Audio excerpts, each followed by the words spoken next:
আজকে যে গাছ নিয়ে চুলচেরা বিশ্লেষণ করব সেটা হচ্ছে নিম। হ্যাঁ বন্ধু, ঠিক শুনেছেন, নিম। এর আজকে বলতে পারেন যে পোস্টমর্টম করব।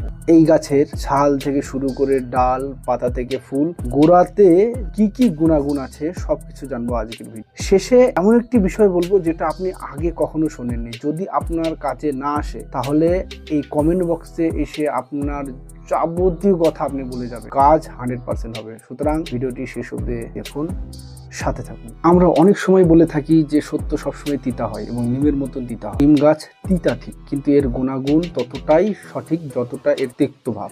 এবার এর পরিচয়ে যাওয়া যাক। এর বৈজ্ঞানিক নাম হচ্ছে অ্যাজাডিরাক্টা ইন্ডিকা, বাংলায় নিম। তো এই গাছকে চিনে না এমন মানুষ খুবই বিরল। আমাদের গ্রাম বাংলার ঝোপে ঝাড়ে, রাস্তার ধারে, বাড়ির পাশে, পুকুর পাড়ে সব জায়গাতে এর অবস্থান লক্ষ্য করা যায়।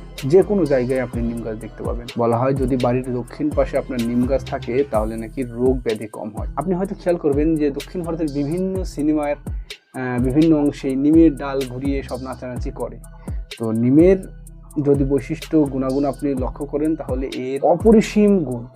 ব্রাশ না থাকে, টুথপেস্ট ফুরিয়ে যায়, তাহলে কিচ্ছু করতে হবে না। টুক করে হাতের কাছে নিম গাছের ডাল ভেঙে নিন, আপনি শুরু করে দিন দাঁত মাজা। দেখবেন দাঁত পরিষ্কার হয়ে গেছে, মুখের দুর্গন্ধ দূর হয়ে গেছে, মাড়ি ফোলা থেমে গেছে, রক্ত পড়া থেমে গেছে। একটা নিম ডাল, এতগুলো সলিউশন। এবার আসুন আপনি পাতা। মনে করুন একটু মিষ্টি খেয়ে নিচ্ছেন, পেটের ভিতরে গুড়গুড় গুড়গুড় শব্দ করছে, আপনার ওই জায়গাতে একটু বিড়বিড় বিড়বিড় করছে, তার মানে আপনার কৃমি হয়ে গেছে। মোটামুটি 20-25টা নিমের পাতা নিয়ে রস করে খেয়ে নিন, ব্যাস, সঙ্গে সঙ্গে সলিউশন। তারপরে বেগুন ভাজার সাথে প্রসিদ্ধ নিম পাতা ভাজা, যেটা আমাদের পরম্পরা হিসাবে চলে আসে। দেখবেন চৈত্র মাসের দিকে বেগুন ভাজার সাথে নিমের পাতা ভাজা একটা আলাদাই ফ্লেভার দেবে। তারপরে আপনার চর্মরোগ হয়েছে, মনে করুন একটু গা চুলকাচ্ছে, গায়ের দুর্গন্ধ, নিম পাতা থেতো করে গায়ে মেখে 20-25 মিনিট রোদের মধ্যে থেকে ধুয়ে ফেলান করে নেন। এটার মধ্যে অ্যান্টিফাঙ্গাল প্রপার্টিস আছে এবং কিছু কিছু ব্যাকটেরিয়া মেরে দেবে। ওভারঅল আপনার ত্বকের ভালোই করবে। গ্রাম্য অঞ্চলে আপনারা হয়তো অনেকেই খেয়াল করে থাকবেন যে কয়েকটা ডাল ভেঙে ওই ঘরের চালেতে গুঁজে রাখা হয়, যাতে মশা মাছি ডিম পারলে সেই ডিমটা না ফোটে, মানে বাড়িতে মশা মাছির উপদ্রব কম করার জন্য। যদি এই ভিডিওর কোনো অংশ আপনার কাজে আসে অবশ্যই সাবস্ক্রাইব করে পাশে থাকবেন, ভিডিওটিকে লাইক করবেন, শেয়ার করবেন।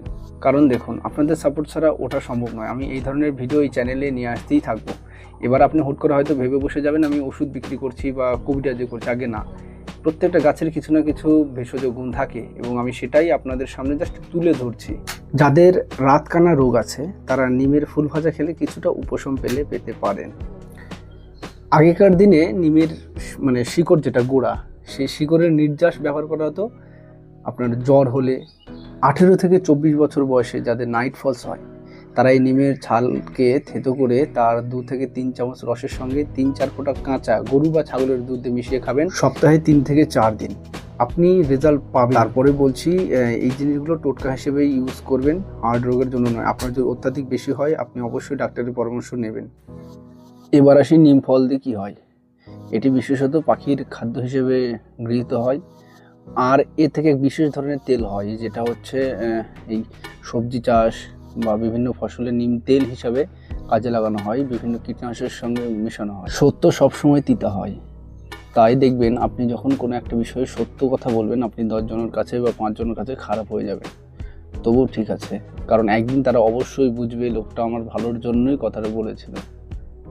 হ্যাঁ, হতে পারে আপনি সাময়িকভাবে কষ্ট পেলেন, আপনাকে আঘাত দেওয়া হলো, কিন্তু দিনের শেষে আপনি তাদের যে কাজে আসবেন এবং তারা যে মনে রাখবে, এটাই সত্য। ভিডিওটি যদি আপনার কাজে আসে তাহলে অবশ্যই একটা লাইক করবেন, আর চ্যানেলটি সাবস্ক্রাইব করে বেল আইকনটি প্রেস করে রাখবেন, যাতে সবার প্রথমে ভিডিওটি আপনার কাছে পৌঁছে যায়। আর আপনার মতামত অবশ্যই কমেন্টের মাধ্যমে জানাবেন, ভুল ত্রুটি তুলে ধরবেন। ভিডিওটি দেখার জন্য অসংখ্য ধন্যবাদ।